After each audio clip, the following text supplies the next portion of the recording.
plan. I'm going to jump! No! Do a flip! How's it going, guys? It's your boy Random Tall Guy. If you guys are new to the channel, do me a favor, drop a like, subscribe. Welcome to the Random Tall Guy community. Today I'm continuing my project on the 2004 Saturn Ion. I'm just doing basic repairs today. Today I'm gonna change out the two rusty fuel tank straps that's on this vehicle. Now, I honestly didn't have to change it out, but I did notice that they're rusty. They're not completely rotted, but they are rusty, so I'm just gonna change it out. Now, luckily for me, they still make factory GM parts for this vehicle. I was able to pick up regular GM fuel tank straps right here, straight from the GM factory in Canada. I was able to pick up the right-hand side and the left-hand side strap. Also, I decided just to make this video, just in case you guys are wondering how to change these straps.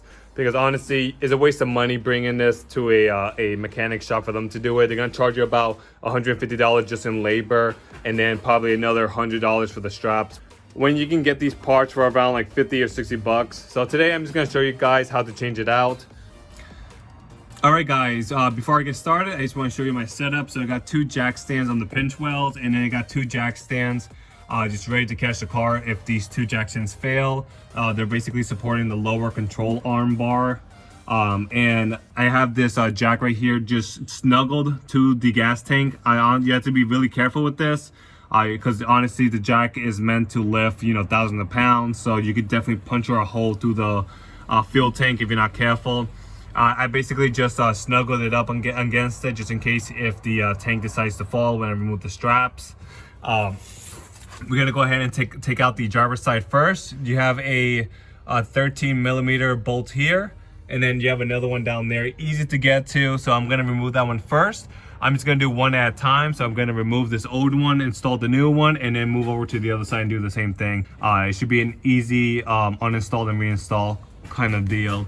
So I'm just gonna go ahead and break the two bolts free and remove this rusty strap.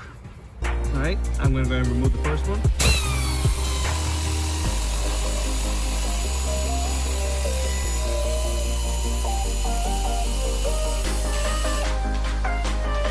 All right, and I'm just gonna use these holes right here to snake my tool through it.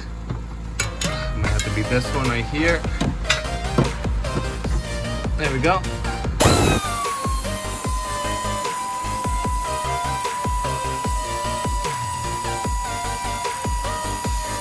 All right, guys, so we got the right-hand side fuel tank strap out. You can take a look.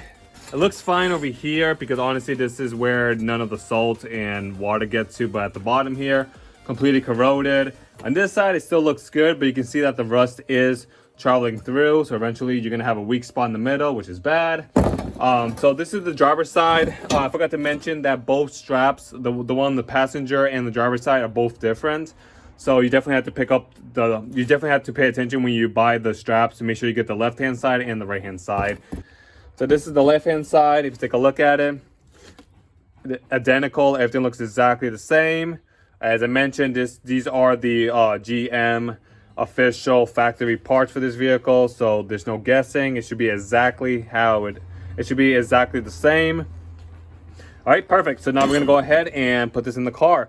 And the benefit of having the jack underneath the fuel tank is to hold it in place, so we don't have to like juggle the tank with one hand and adjust the strap with the other.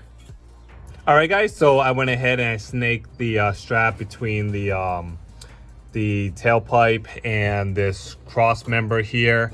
So now all I'm gonna do is lower this up, match this with the threaded hole, and go ahead and put the fastener back on. All right, guys, so this side is all set and it should be fine. Don't over torque it, because you definitely don't want to ruin the threads, because it's gonna be a bitch to tap new threads on these. All right, so this side is all set. Now I'm gonna go ahead and do this side. We got a bolt right there, which is exposed, and same thing on the other side.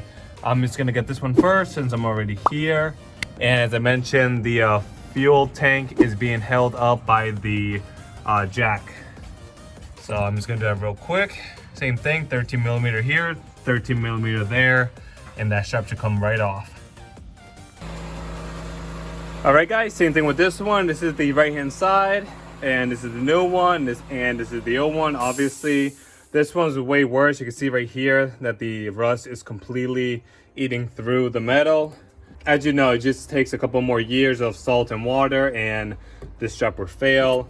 Once again, easy job. That's the reason why I'm doing it, because I didn't have to, but it's super easy. But you can literally hear the rust and steel cracking. So this one is completely toast, so that's garbage.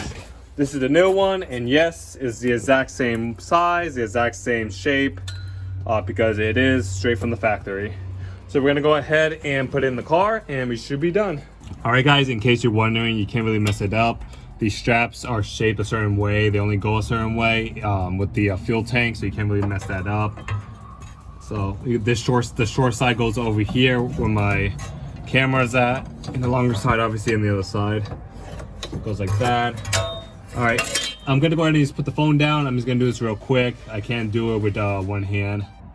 All right, guys, so I went ahead and installed the new strap, and I torqued down the 2 fasteners on this side and also double checked this side.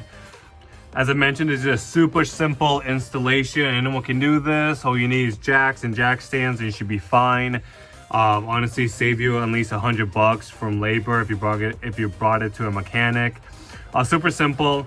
All right, guys, so I'm gonna end the video here. I just want the video to be short. If you like the video, give me a thumbs up. And of course, if you're not a subscriber, consider subscribing. All right, guys, have a good one. See ya. Bye-bye.